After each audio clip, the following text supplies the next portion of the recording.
selamat siang pemirsa. Kali ini sesuai janji saya di video sebelumnya, saya pernah bertemu Mas Heri Fatumullah. Dia membidangi studi di Universitas Gadjah Mada ya Mas, yang terkenal itu reputasinya. Dia membidangi hukum dan bisnis. Hukum. Ya. Hukum. Saya bidang hukum. Master di Magister Hukum Bisnis dan Kenegaraan. Untuk S1-nya sudah selesai Mas? Sudah. Itu dulu di mana? Di Universitas Trunojoyo Madura. Trunojoyo Madura. Ya. Dan sekarang mengambil S2. S2 lagi prosesnya. Iya, sekarang masih tesis semester 4. Tesis semester 4. Ya. Oke. Ini suatu kehormatan kita bisa mengundang GDF Knowledge, bisa mengundang Saudara Heri Fatumullah, karena dia punya wawasan yang sangat luas, tentunya sudah menyelesaikan S1 Tentu justru saya juga berterima kasih pada Mas Ibrahim sudah diberikan kesempatan untuk bisa kita berdiskusi topik yang menarik pada sore hari ini ya Mas Ibrahim. Saya juga sangat berterima kasih atas waktu Anda. Oke, di sini saya akan membahas banyak hal seputar hukum. Apa itu Mas Ibrahim? Saya punya pertanyaan untuk Mas Heri tentang hukum. Apakah pidana tambahan dapat dijatuhkan tanpa terlebih dahulu dijatuhkan pidana pokok? Tentu kita berbicara hukum, kita tidak bisa langsung kepada materi seperti itu. Kita juga harus paham sistem hukum yang ada di Indonesia dulu. Nah, sistem hukum yang ada di Indonesia, kebetulan ketika pertanyaannya itu mengenai hukum pidana, kita harus merujuk dulu nih, karena sekarang hukum pidana yang masih berlaku di Indonesia adalah peninggalan Belanda, yaitu dari Wetboek van Strafrecht, bahasa Belandanya, Wetboek van Strafrecht, yang diundangkan menjadi undang-undang KUHP Indonesia sekarang. Yang dilakukan sampai sekarang. Yang masih berlaku sampai sekarang, dan sekarang sudah ada KUHP baru, yaitu Undang-Undang 1/2023. Itu Undang-Undang KUHP Indonesia, Prolegnas Indonesia. Nah, ketika pertanyaannya apakah pidana tambahan dapat diberikan tanpa adanya pidana pokok, kalau menurut Undang-Undang KUHP yang lama tidak bisa. Jadi harus ada pidana pokok terlebih dahulu sebelum ada pidana tambahan, seperti itu. HP Mois kan terkena skandal kasus. Ya. Dia itu peran utama atau gimana? Soalnya saya kurang update untuk HP Mois. Saya cuma melihat dari berita nasional untuk HP Mois itu diperkirakan itu merugikan negara kan, 300 triliun dan saya kurang update juga ya untuk proses persidangan Harvey Mois, dan kalau kan juga ada di balik Harvey Mois ada juga kawan-kawannya kan kalau nggak salah, cuma Harvey Mois yang paling mencolok peran utamanya. Betul. Kenapa hukum di Indonesia ini seolah-olah itu tidak adil untuk semua kalangan? Misalkan pencuri ayam, ya pencuri ayam itu di polsek, misalkan ditangkap di polsek, diinterogasi dengan ya tahulah seperti apa sistemnya, dengan kekejaman ya boleh saya tampilkan di sini, dengan kekejaman seperti diinterogasi dengan intimidasi dan lain-lain, kekerasan fisik. Tetapi dengan pelaku koruptor yang besar semacam ini di pemerintahan kita, kenapa mereka selalu ditampilkan seolah mereka fresh? Di jumpa pers pun mereka ditampilkan depan kamera TV nasional atau lembaga media lain, mereka fresh tanpa ada kekerasan fisik atau tanpa memiliki beban setelah melalui pemeriksaan oleh Badan Hukum Indonesia. Itu kenapa? Oke, baik, terima kasih Mas Ibron. Tentu untuk menjawab pertanyaan yang cukup kompleks tadi, kita juga harus menjabarkan dari sistem hukum yang ada di Indonesia terlebih dahulu. Jadi seperti ini Mas Ibron, seakan pertanyaan Mas Ibron kan mengatakan bahwasanya hukum Indonesia kurang adil ya, dibandingkan koruptor yang sebenarnya mencuri ratusan triliun terus ditampilkan di media seperti itu, dibandingkan misalkan ada orang yang mencuri ayam terus sudah bonyok, sudah kena pukul, kadang juga ditembak kakinya sama polisi seperti itu ya. Tentu ini merupakan rezim hukum yang berbeda sebenarnya. Jadi kita ketika memahami hukum Indonesia utamanya adalah sistem hukum civil law system. Peraturan perundang-undangan itu sebagai sumber utama dalam pengambilan keputusan hukum. Ya, contohnya misalkan nih, ibarat ini mencuri ayam dan korupsi itu sebenarnya secara praktik ketika kita sebagai orang awam kan sama-sama mencuri ya, mengambil bukan milik haknya. Tetapi korupsi itu diatur tersendiri dalam undang-undang tipikor, sedangkan pencurian diatur sendiri dalam KUHP. Nah, KUHP itu mengatur terkait pencurian. Kenapa hukumannya berbeda? Itu pertimbangan hakimnya itu harus didasarkan pada peraturan perundang-undangan yang menjerat dari dakwaan jaksa itu sendiri. Jadi tidak bisa diberlakukan sama antara koruptor dan pencuri. Nah, sebenarnya yang lebih menarik seperti ini Mas Ibro. Ini Harvey Mois, kenapa kasusnya viral? Ya tentu yang pertama karena dia public figure ya, istrinya adalah Sandra Dewi. Sandra Dewi seorang aktris Indonesia public figure sehingga menjadi sorotan masyarakat, atau di kita lebih sering dengarnya netizen, begitu disorot oleh netizen kenapa lebih viral. Tapi secara hukum saya bisa mengatakan kenapa sih kasus Harvey Mois itu yang secara nyata di dalam pengadilan, di dalam kasusnya itu merugikan negara sekitar 300 triliun itu cuma hukumannya 6,5 tahun ya, 6,5 tahun. Ya. Sedangkan di kasus lain, contohnya misalkan kasus Budi Said, mungkin Mas Ibro pernah dengar, yaitu korupsi emas antam 1,1 ton yang merugikan negara 1 triliun, itu dipidana 15 tahun. Padahal secara kerugian itu kan lebih merugikan Harvey Mois ya. Tapi di penjara, tapi dipidana cuma 6,5 tahun, sedangkan Budi Said itu cuma merugikan 1 triliunan, jauhnya rentangnya jauh banget. 300 sama 1 triliun. Itu rentangnya jauh banget, tapi dipidana 15 tahun. Kenapa bisa pemberlakuannya berbeda? Padahal sama-sama kasus korupsi. Kasus Budi Said itu sebenarnya lebih dulu dibandingkan kasus Harvey Mois. Jadi kenapa bisa demikian? Sebenarnya saya tidak mau mengomentari putusan hakim terkait Harvey Mois ya, karena kita sebagai orang hukum itu harus menghormati, ada prinsip namanya kita harus menghormati putusan pengadilan. Karena saya juga belum membaca isi putusan dari pengadilan tadi, dari pengadilan Jakarta Selatan kalau tidak salah ya, saya belum membaca secara lengkap karena filenya saya belum mendapatkan untuk keseluruhan kasusnya, bagaimana runtutan permasalahannya, bagaimana pertimbangan hakimnya. Tetapi saya bisa menggarisbawahi, memang saya rasa ini menciderai rasa keadilan masyarakat. Tetapi secara sistem hukum sebenarnya saya bisa berkomentar pengadilan itu tidak salah, karena memang sistem hukum di Indonesia seperti yang tadi saya sampaikan tadi Mas Ibro, berbeda dengan di Amerika. Indonesia adalah civil law system, didasarkan pada peraturan perundang-undangan untuk pengambilan keputusannya. Sedangkan misalkan di Amerika itu adalah common law system, yaitu adalah jurisprudensi atau jurisprudensi atau putusan pengadilan terlebih dahulu. Misalkan nih tahun 2018 kasus pencurian misalkan dipidana 15 tahun terkait misalkan pencurian ayam misalkan sebagai contoh saja, misalkan 15 tahun. Terus ada kasus yang serupa tahun 2020 itu rujukannya adalah putusan pengadilan tadi. Jadi hukumannya tidak akan jauh berbeda antara tahun 2000. Iya, ketika kasusnya hampir sama.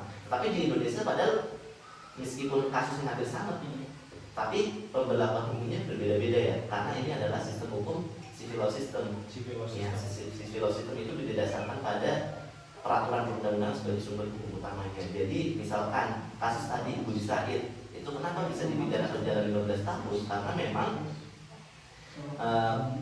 pertimbangan hakimnya di ketentuan undang-undang tipikor kan maksimal pidana penjara 20 tahun.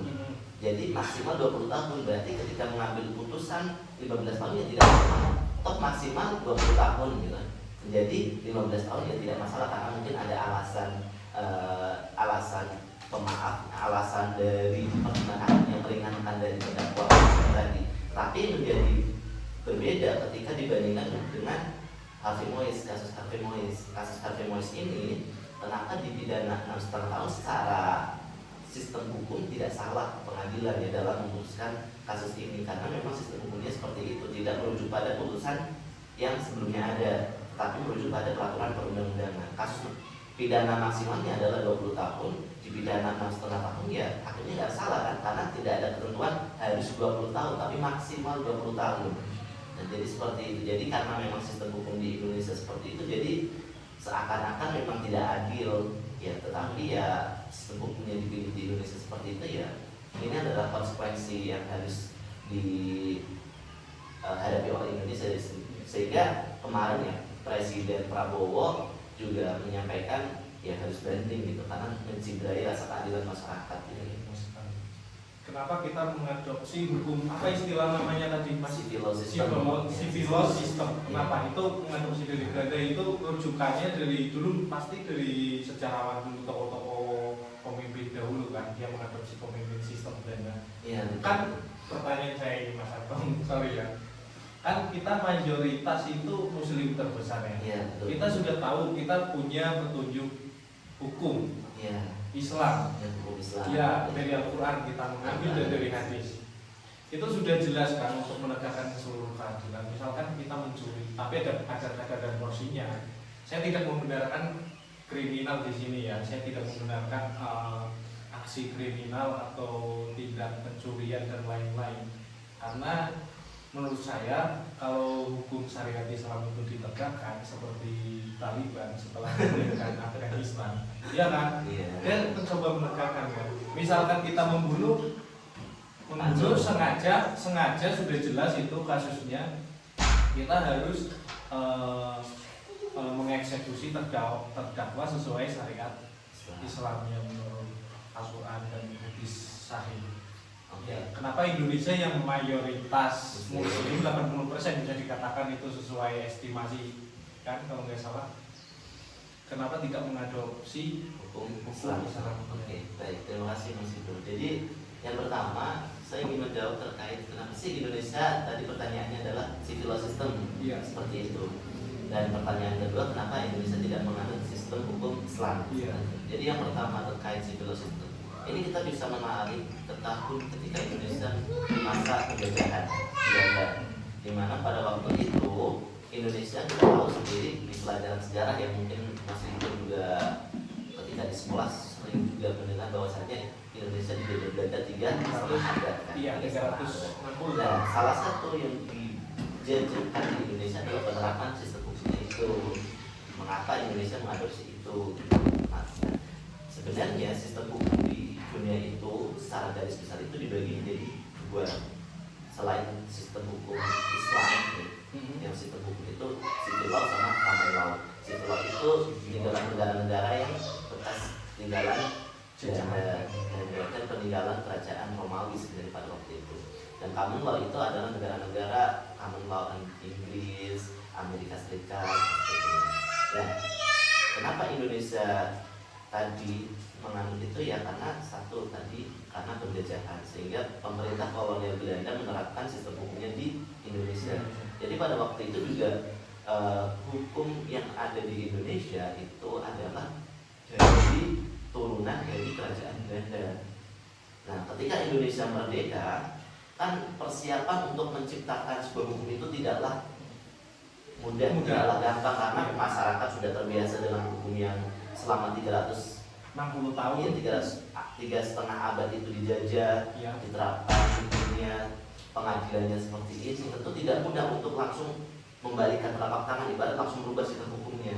Tentu tidak mudah. Padahal pada waktu itu kan Indonesia memperjuangkan kemerdekaannya, ingin cepat-cepat Indonesia merdeka kan. Ketika Jepang dibom, dibom atom ya di Hiroshima dan Nagasaki, sehingga kemerdekaan Indonesia seakan-akan kan dipaksakan, diburu-buru, sehingga tidak sempat untuk menciptakan sebuah sistem hukum yang baru, sehingga masih berlakulah sistem hukum peninggalan kolonial Belanda pada waktu itu. Kenapa sampai sekarang masih berlaku sistem hukum civil law system itu? Salah satu peninggalannya yang masih sampai sekarang, salah satunya KUH Perdata, KUH Pidana, dan banyak peraturan-peraturan lain yang terinspirasi dari sistem hukum civil law itu. Itu yang pertama, menjawab pertanyaan kenapa Indonesia memilih atau menggunakan sistem hukum civil law system. Tetapi sekarang cenderung tidak murni civil law system secara murni, tetapi ada campuran-campuran juga. Nah, untuk menjawab pertanyaan yang kedua Mas Ibro, kenapa sih Indonesia tidak memilih sistem hukum Islam padahal mayoritas adalah Muslim, ya, penduduknya Muslim. Ini dilandasi juga dari dasar Indonesia merdeka.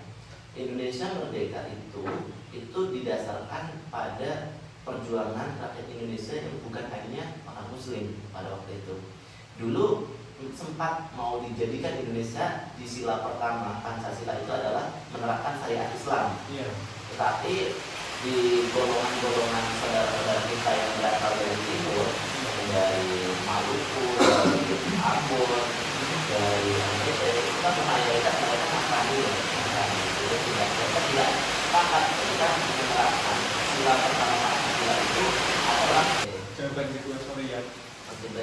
Jadi tentu sangat menarik untuk mendiskusikan kenapa Indonesia tidak menganut sistem Islam ya. Padahal mayoritas masyarakat Indonesia itu adalah masyarakat Muslim. Kita bisa merunut kenapa bisa demikian itu ketika Indonesia merdeka, persiapan kemerdekaan Indonesia. Pada waktu itu, pada perumusan dasar negara Pancasila itu ada sebenarnya sudah diusahakan untuk menerapkan sistem hukum Islam dengan dasar hukum yaitu Piagam Jakarta, yaitu sila pertama Pancasila itu bunyinya bukan ketuhanan yang Maha Esa, tapi adalah menerapkan syariat Islam bagi pemeluknya. Seperti itu secara garis besar seperti itu. Tetapi di situ pada perumusan dasar negara itu ada saudara-saudara kita yang berasal dari daerah timur seperti NTT, Maluku, Ambon, itu kan mereka Nasrani dan non-Muslim ya. Dan mereka ya tentu tidak sepakat dengan dasar negara tadi ketika menerapkan syariat Islam. Nah, ketika itu dipaksakan, mereka mengatakan mereka tidak akan bergabung dengan Indonesia. Sehingga para founding fathers sepakat bahwasanya Piagam Jakarta yang berbunyi tadi menerapkan syariat Islam tidak dimasukkan pada Pancasila, sehingga digantikan menjadi ketuhanan yang Maha Esa. Nah, itu kenapa salah satu alasan Indonesia tidak menganut sistem hukum Islam di Indonesia, karena tidak semuanya sepakat untuk itu, karena kita juga hidup bukan hanya Muslim semua di Indonesia itu sendiri. Terus yang kedua berkaitan dengan hal tadi, sebenarnya ketuhanan yang Maha Esa itu tidak bertentangan dengan hukum Islam, karena kita tahu bahwasanya hukum Islam itu Tuhan itu adalah Esa, Allah Tunggal. Jadi sebenarnya Pancasila itu tidak bertentangan dengan hukum Islam. Sistem hukum Indonesia itu tidak bertentangan dengan hukum Islam. Jadi untuk mengatakan adil mana sih hukum nasional Indonesia dengan hukum Islam, tentu untuk membandingkan tersebut kita juga harus tahu titik dari hal yang dimaksud. Kita tidak boleh membandingkan secara serta-merta, tapi kita juga harus merunut sebenarnya hukum Islam yang dimaksud itu hukum yang mana, Al-Quran, hadis, atau tafsir. Kebanyakan yang diterapkan kita bisa compare ya di negara-negara Timur Tengah, mungkin di Arab Saudi, di Afghanistan, di negara-negara Muslim, mayoritas Muslim itu penerapan sistem hukum Islamnya itu pun berbeda-beda. Itu adalah hasil tafsir, bukan murni dari Al-Quran dan hadis.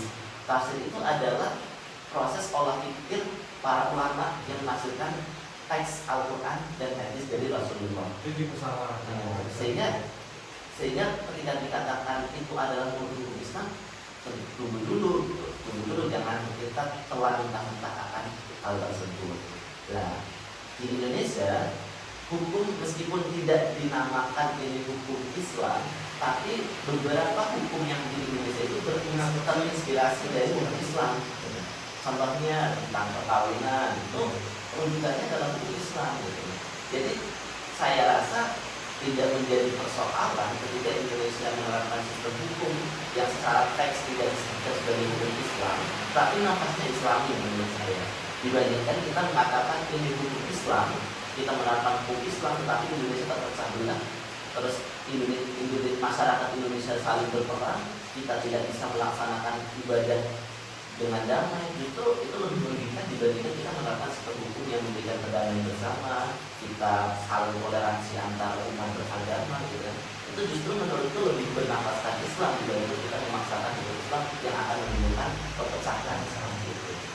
Tapi setelah saya membaca sejarah ya, sesuai dari sumber yang benar ya, menurut sejarah itu dari dinasti Abbasiyah, terus Ottoman, ya sistem hukum Islam itu memang kalau diterapkan itu tidak merugikan, tidak sangat merugikan seperti sistem hukum liberal dan sekuler dari Barat, karena dia menerapkan keadilan dan kesejahteraan, terutama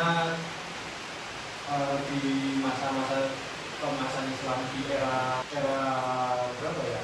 Abad pertengahan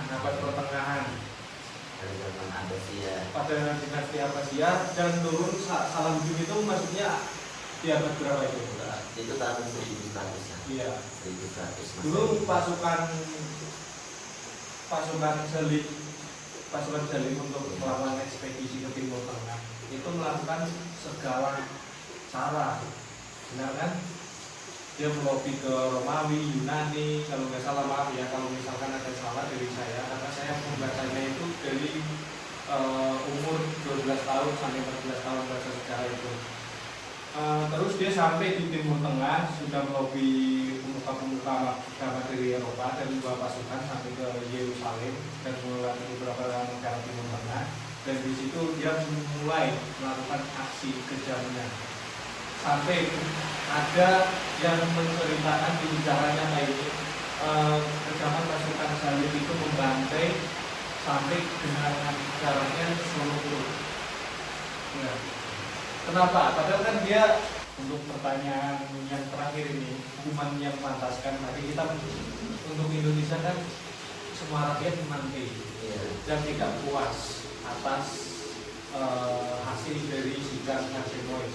Ini sidang terakhir ya kemarin ya? Belum. Masih tingkat pertama. Iya. Jadi untuk kasus Harvey Mois ini hukuman apa yang layak untuk kasusnya? Sebenarnya kalau dari keadilan, rasa keadilan masyarakat yang kita ketahui sekarang ini masih viral ya. Kenapa sih kerugiannya negara begitu besarnya cuma dihukum 6,5 tahun atau 6,6 bulan. Nah, sebenarnya ini masih tahap sidang pertama di pengadilan negeri, masih ada tingkat selanjutnya sekarang mengajukan banding. Nanti kalau banding masih dirasa tidak sesuai, nanti bisa mengajukan kasasi di Mahkamah Agung. Jadi masih ada dua tingkatan lagi sampai nanti PK, putusan yang bersifat kekuatan hukum tetap atau inkrah.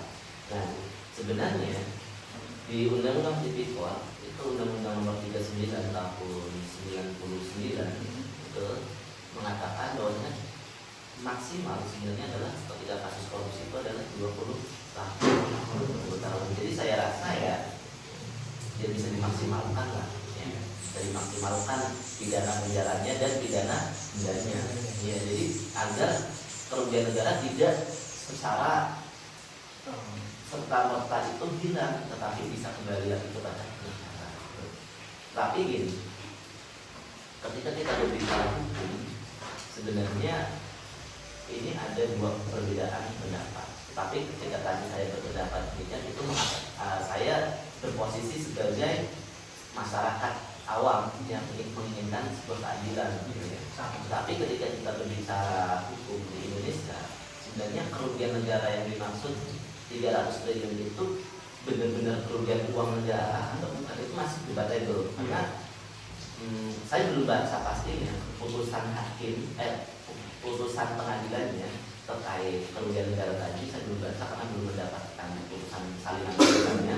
Tapi ketika kita membaca berita yang sekarang ini ada, itu sebenarnya kerugian negara yang dimaksud itu bukan real uang negara hilang, tapi adalah potensi kerugian, potensi kerugian dan potensi kerugian yang disebabkan karena kerusakan lingkungan itu sebesar 300 triliun.